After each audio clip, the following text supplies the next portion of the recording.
Welcome back to What Arty Noobs with General Disturbance. This is the Strv 1030. It's the Tier 9 Swedish flat pack tank destroyer.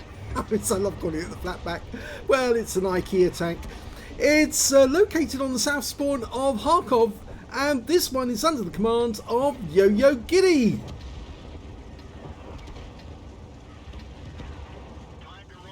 Well, this is the first of two replays featuring the Strv 1030, which was the first version of the Strv 103 that was actually ordered. They ordered 10 prototypes of this vehicle, different prototypes with different bits changed on it, and eventually it served as the basis of the 103B, which was the production model. They ordered them in 1961 and they had them by 1963, and they sorted out some of the things. They took off that cupola. You see that massive cupola? That's a weak spot. They actually took that off in the 103B, but it actually has the same gun. It's a 105mm capable of 390 alpha with standard APCR. It'll penetrate 308mm with standard ammo and 350 with the premium rounds. In fact, it's got the highest penetration of any of the tier 9 tank destroyers, so it really can penetrate the enemy if you can get the shot on target. Well, he hit the armor, but he didn't pen, or she didn't pen rather, I should say, because it is Yo-Yo Giddy. Okay, standard reload time is 8.25 seconds. Yo-Yo's got 7.30. Knocked a second off the time. It's APCR ammunition, and there's a bit of a problem with that because, of course, APCR doesn't normalise like standard AP, and that means if you hit a tank with the wrong angle, there's a good chance the round's going to bounce off because it's not going to normalise, so you're not going to get a pen. Okay, she's come out of siege mode to move up just a little. I'm not sure if she's got the turbo vehicle. Oh, I think she was aiming that one for the back, because it looks like the enemy do have a tank destroyer up in the back as well, and it might be a T-30. And she finally gets a hit on the tortoise for 399, which is a high roll. Doesn't get the second shot in though, because it hits the heavy armour. There's that big weak spot right on top of the vehicle. Going for the side of the vehicle instead, and it will pen the side. Low roll this time though. And she kills him with the next round. Okay, E100 here. Remember, side of the turret will do. She gets one in. It's a high roll 447. A phase one. She gets the upper plate on that one with 360, a low roll. And I think she's going to lose these tanks in a second. Oh, she gets the A phase one before he can get into cover. But she's going to have to move away because we've got no other tanks in that area, so she'll be spotting for herself from now on. And she might take rounds from the enemy, but hopefully she's got the turbo. She'll be able to pull out of danger quickly as soon as she needs to. Now, this tank destroyer was a vast improvement over the UDIS 03. It didn't move as quickly as UDIS, but it certainly did have a lot of better things going for it. It's got slightly more armour, 40mm instead of 30, and that means that it can only be overmatched by a 120mm gun, not a 90mm as on the UDIS. The unfortunate thing is the armour is still so thin that heat rounds will just go straight through, so you don't really want to get hit by a heat round of any caliber, really, to that matter. Positive. And it doesn't have a very high hit point pull. It's only 1500. Now, just like the Strv 103B, the top tier, tier 10, it's got hydraulic suspension, which is also used for the aim. Same as really on the UDIS in siege mode. Its traverse is fairly good though, and it's got a decent forward speed as well, 50 kilometers an hour, and reverse speed is 45.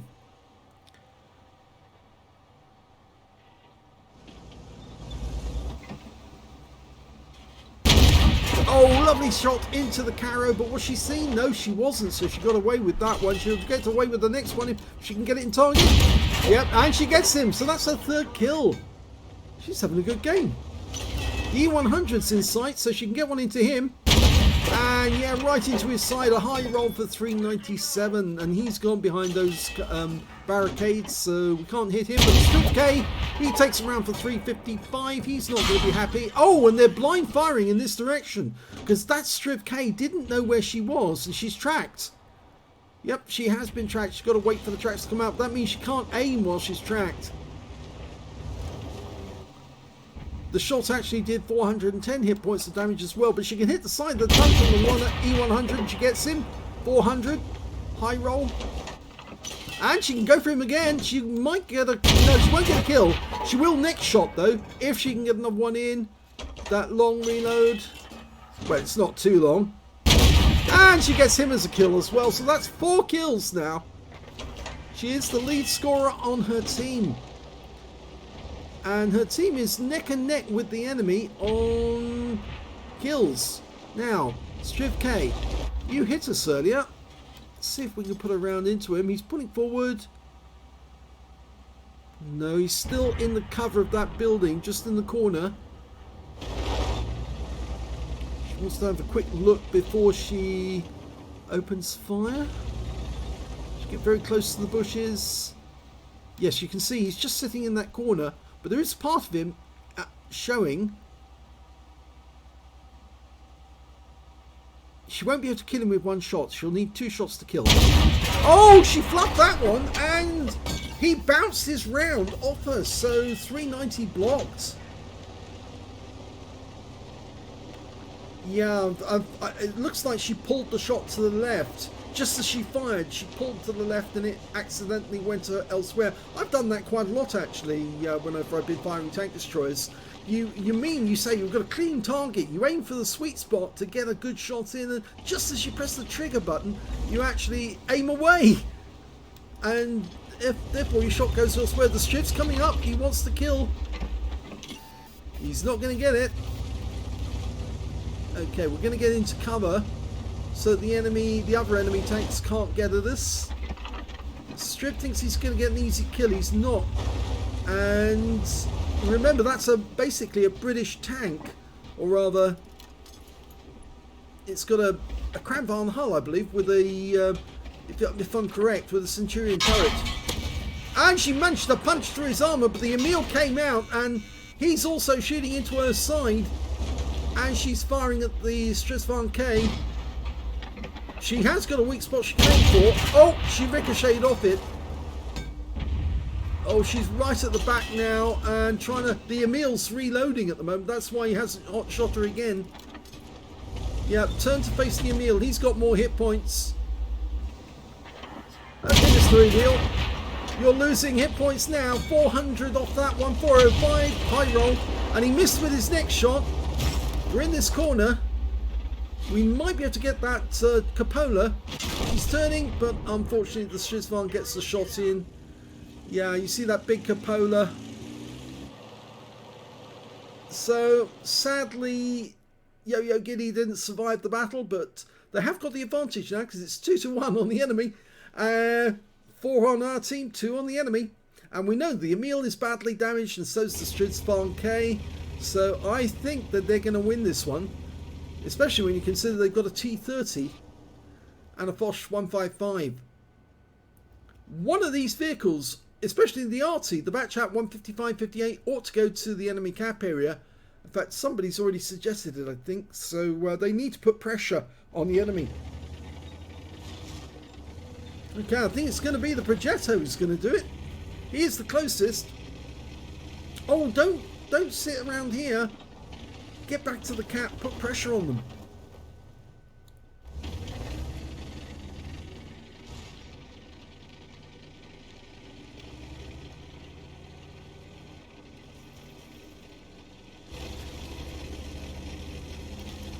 Yeah, trouble is, you see, sometimes people think, oh yeah, no problem, we can kill all the enemy. They have got a reduced number of hit points. They've only got 383 between them.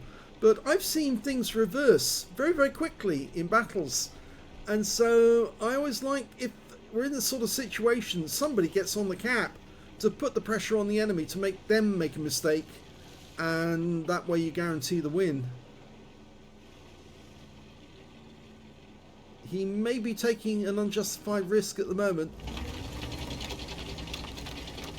Yeah, if that enemy is waiting at this moment, looking for anyone coming towards them, they might see this Progetto and think, juicy target, I'll have that.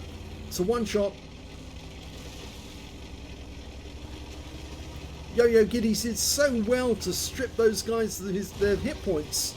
It seems sad if this was given away by people who couldn't be bothered to get on the cap.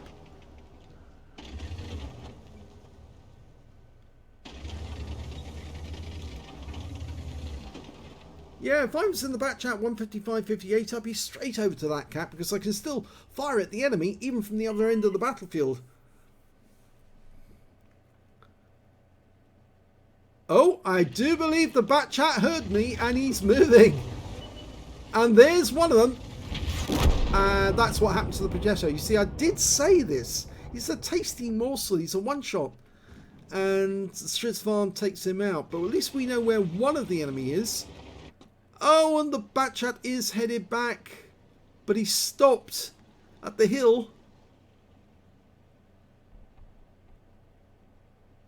Yeah, this is very disappointing. Yo-Yo Giddy did so well to get 5,316. Is it, yes, hit points of damage. That's a lot of damage for a tank destroyer.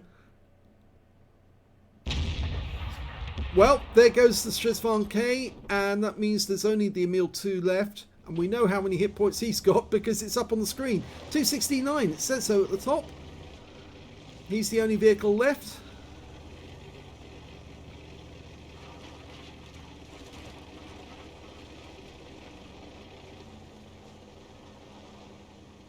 At last, the Batchat 155.58 has decided to go for the cap. But is he going to stay in the cap? Yes, he is. Good. That's right. He's doing it correctly. If the enemy doesn't want to come out to play, then he's going to get an invader medal. In fact, he might even get a raider invader if the enemy tank doesn't spot him and if he wasn't spotted before.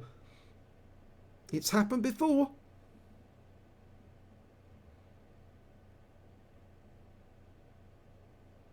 I've won an awful lot of raider invaders simply because nobody could be bothered to find the last enemy, or nobody wanted to find the last enemy. They expected him to come to their cap, and as a result you went into the cap, put the pressure on, and Bob's your uncle. You picked up a raider invader combo, and the Foch is dead. Yep, it's so easy for the enemy to reverse the tables, turn the tables, and it looks like that Emil is not going to be able to get back in time. So I think the Batchat 155.58 is very likely to get a raider invader if he wasn't spotted. He certainly can't cap out himself. There's the 2-minute mark. I think even if he was to drive in this direction as fast as possible, I don't think he'd reach the cap in time.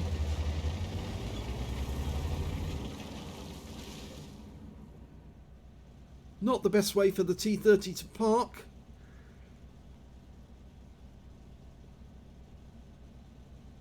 Five seconds.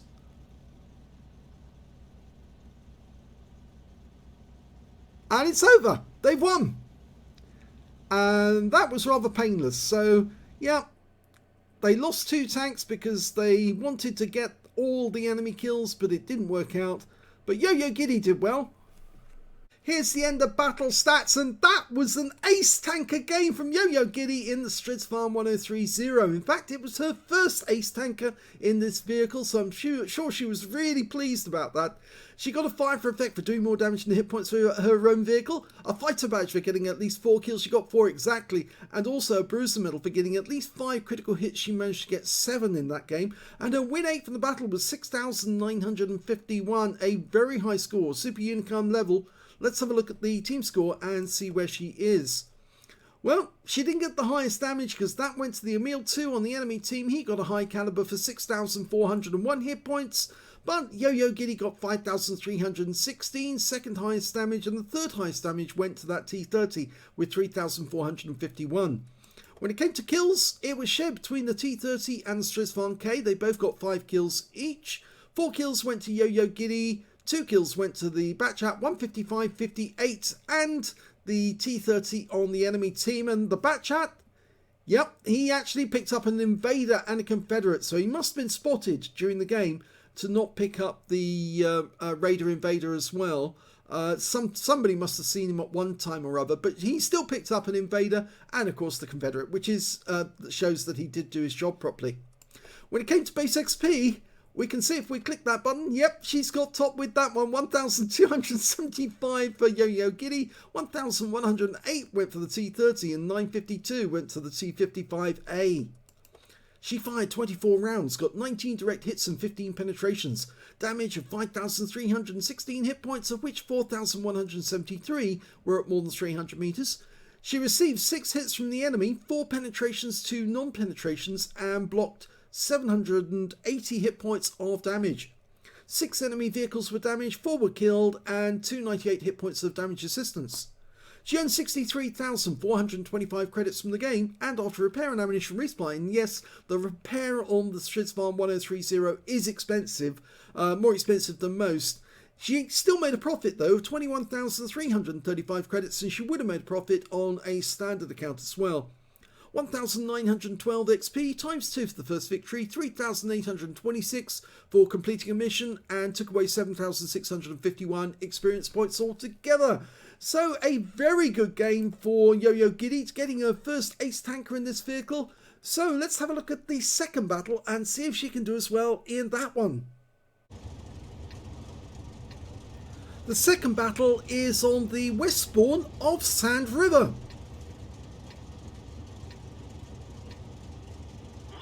Okay, game on, and we're ready right from the start.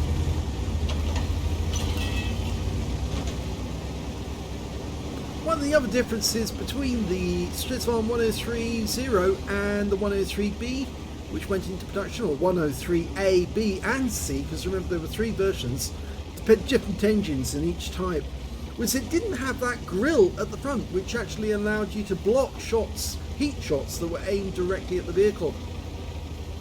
Of course, seeing as it has 14mm of armour, it can be even overmatched by 120mm guns as well.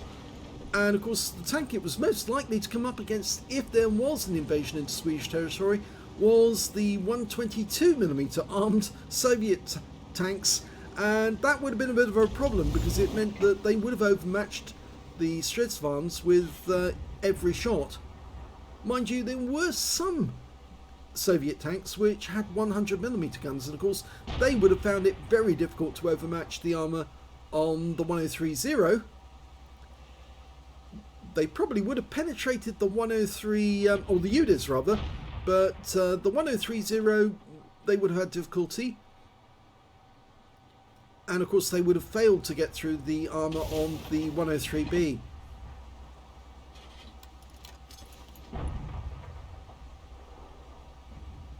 Well, the enemy seems to be coming up the riverbed rather than actually coming around the south.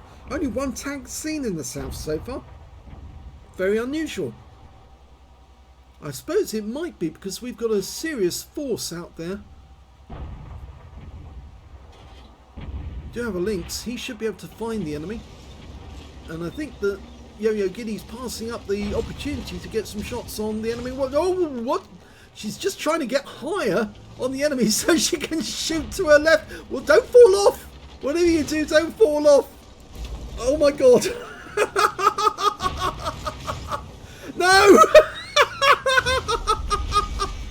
Oh, she only lost 263 hit points, but I think she learned an important lesson. Yeah, you don't go doing acrobatics in a Strv 1030. Yeah. I've never seen that before. I've seen people fall off there and lose an awful lot of hit points in the process, but I've never seen somebody flip over like that, almost a somersault. First shot hits the object 257 and penetrates. She gets a hit for 323, which is a low roll. Oh, Amarak! 581 hit points. She hit the right spot on that one.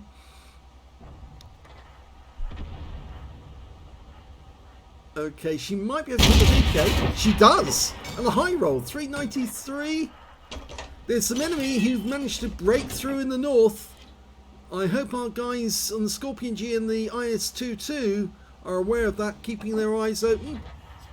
One of them's just been taken out. The Scorpion got him, so yes, they are keeping their eyes open. The VK's broken through, or is he coming up this way?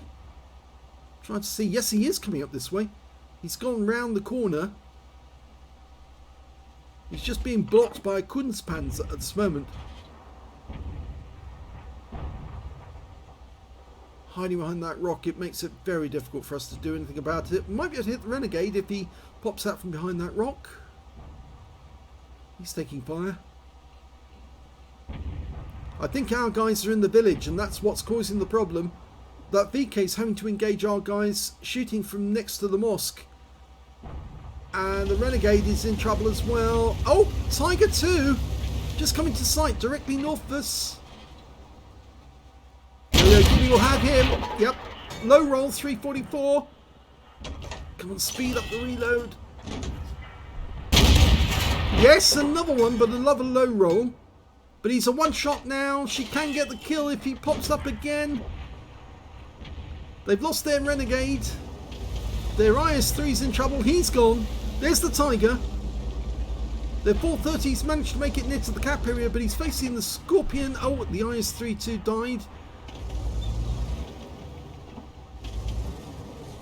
I think Yo-Yo Giddy's tempted to go. Oh, IS-6B. She'll have him. And she does. High roll, 419. That object 430's going for our Scorpion. Can she get another shot into the IS-6? Yes, she does. Oh, and another Amarak! This time round, 1,131. She'd hit him before for 419, so it wasn't a one-shot kill, but it was as near as, damn it. 1,131 hit points off one shot. You normally only see that from a Heshbarn and the like, but, well, 105mm gun in the right place with the right amount of penetration, it will go through the enemy.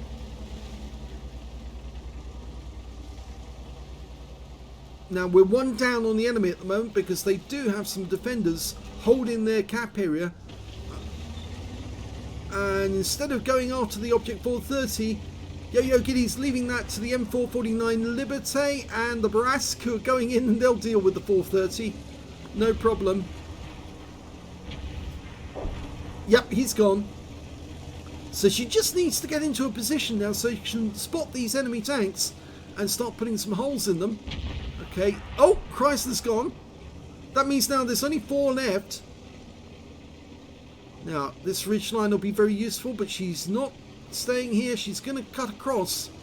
I wouldn't get too close to the Skoda, though. It's the Skoda T56.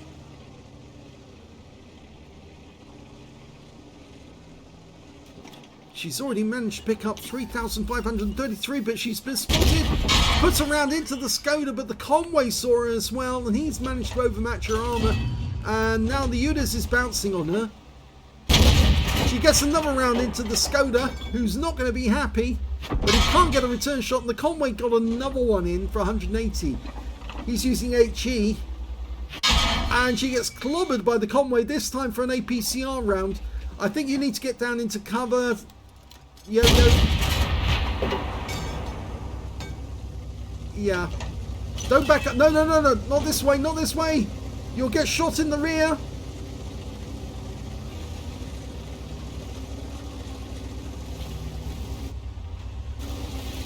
This is not a good position to be in right now. I can't understand why she hasn't come out of siege mode. She's gone back to see if she can get a shot on the Skoda.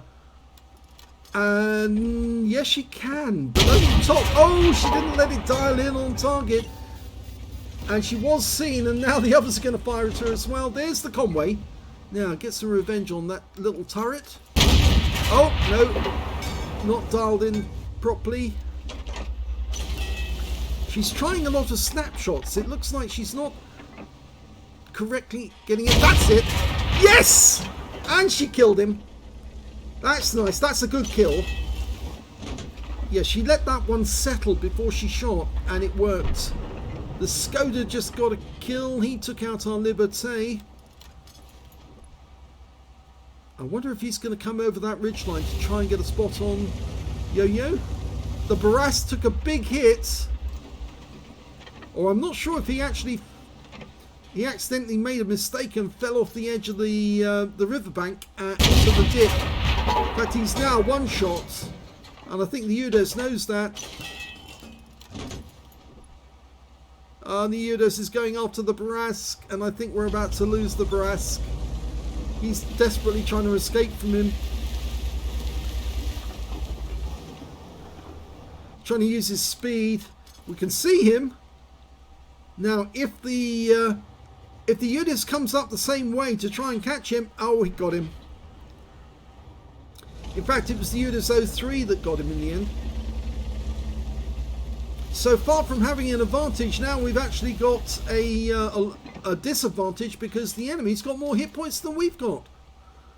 They've got 3,014, we've got 1,221, equal number of kills. Yo-Yo Giddy's got the highest amount of damage so far, 20% of the enemy hit pool, so a potential high caliber on the cards.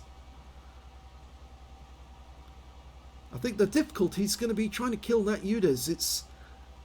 It's a pretty stealthy tank, but so is the Strv 103, but she's a bit out in the open here.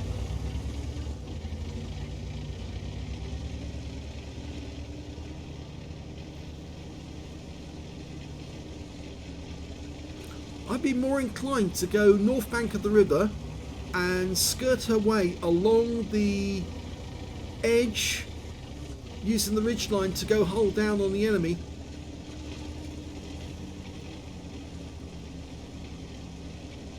Everyone else has decided to go back to the cap. Okay, so they're now waiting for the enemy to assault our cap area.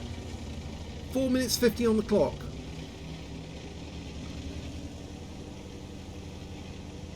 I think I can understand why they want to do this, mainly because they've got such low hit points.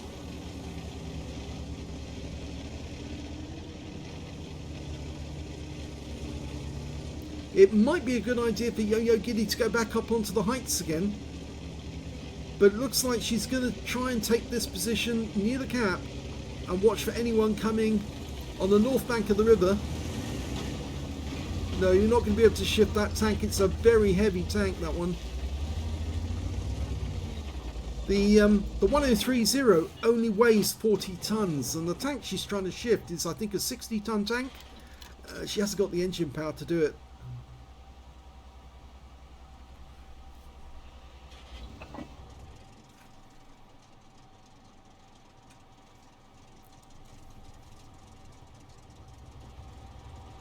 Originally, Wargaming gave the engine on this tank 600 horsepower, but they actually added a bit more because it was just underpowered. Now it's got 634. Just a little bit more juice. Nowhere near the horsepower needed to shift a wreck though.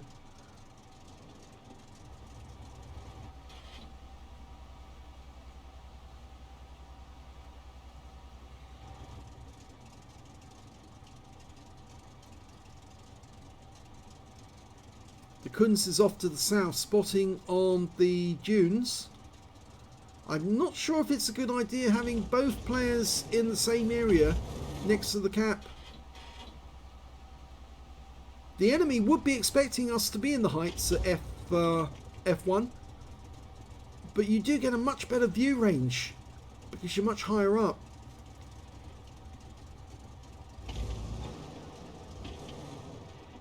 Well, it's not that you get a better view range, it's there's less obstructions in the way. Down here, we have got these obstructions directly to our left. Kunz is going down the dunes towards the enemy cap again.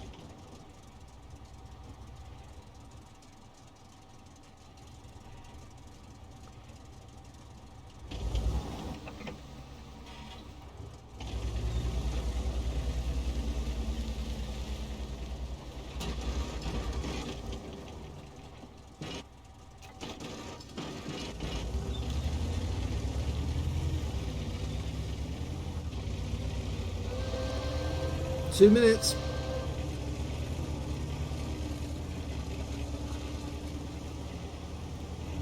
She could follow my original suggestion, go along the north bank of the river. I'm hoping that's what she's going to do, because she might be able to spot the guys at the base. The Scorpion's following her. Kunz is going in from the south. She just needs to get up to the bushes and poke and have a quick look over the edge and see if she can spot the defenders. The only worry is that Udas might be sitting in the bushes near the cap, and there's one of them. It's the Skoda. She's going to siege mode. She's found the Udas. Kill the Udas first. He's unfortunately... Oh, she's trying to use the bush mechanic. Okay, it looks like the Udas took 2 shots there. One from us, one from the Scorpion. Fire again immediately. And she got him. That's a good kill. Smart move to use the bush mechanic, because otherwise he would have turned immediately to fire back, and also would have told the Skoda where she was rather. Now she might be able to get a shot on the Skoda. No, the Kunzpanzer couldn't hold him. Looks like they're going to run out of time.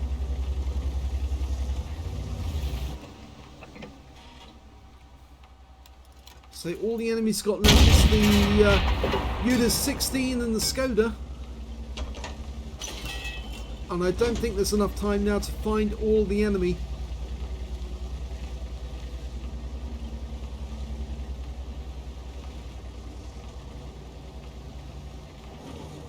Ten seconds.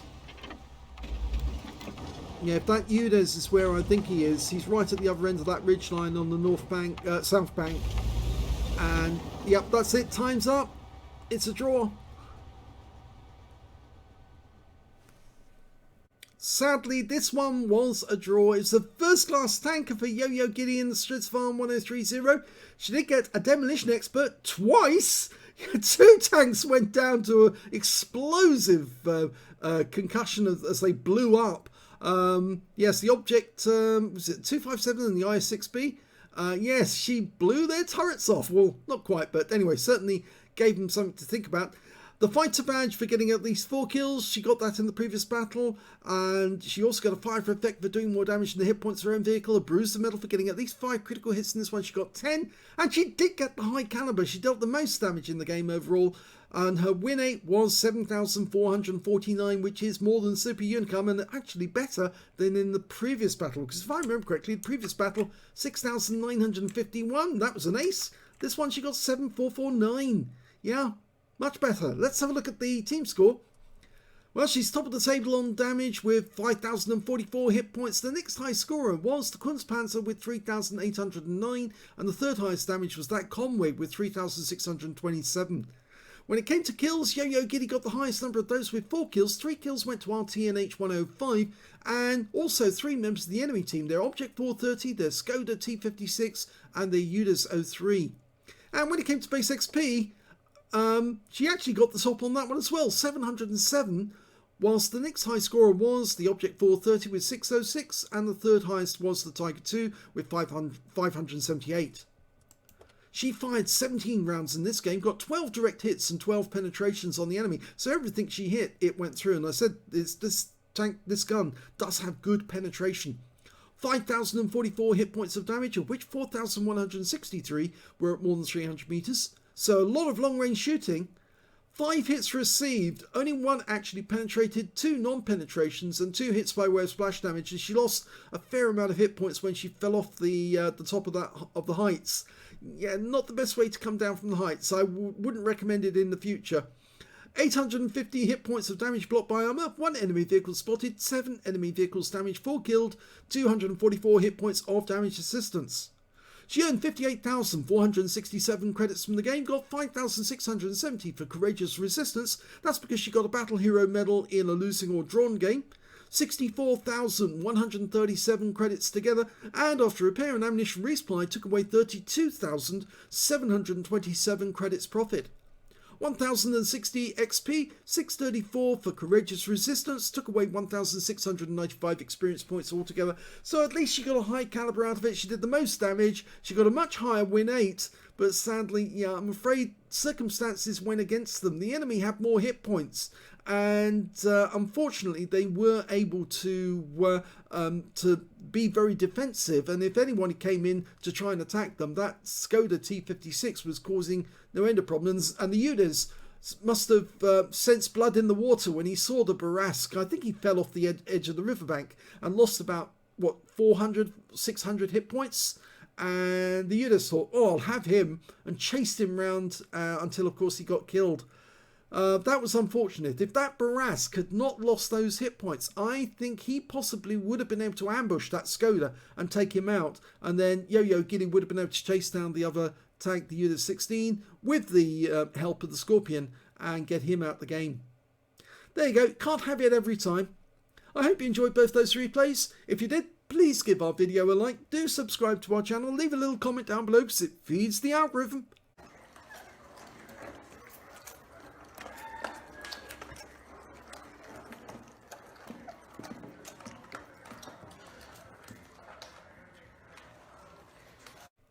And please do remember, we've got a sister channel called The General, where you can see great replays which have no commentary, so there's no distractions, no me waffling on all the time, but they're really great battles with lots of medals. Thanks for watching.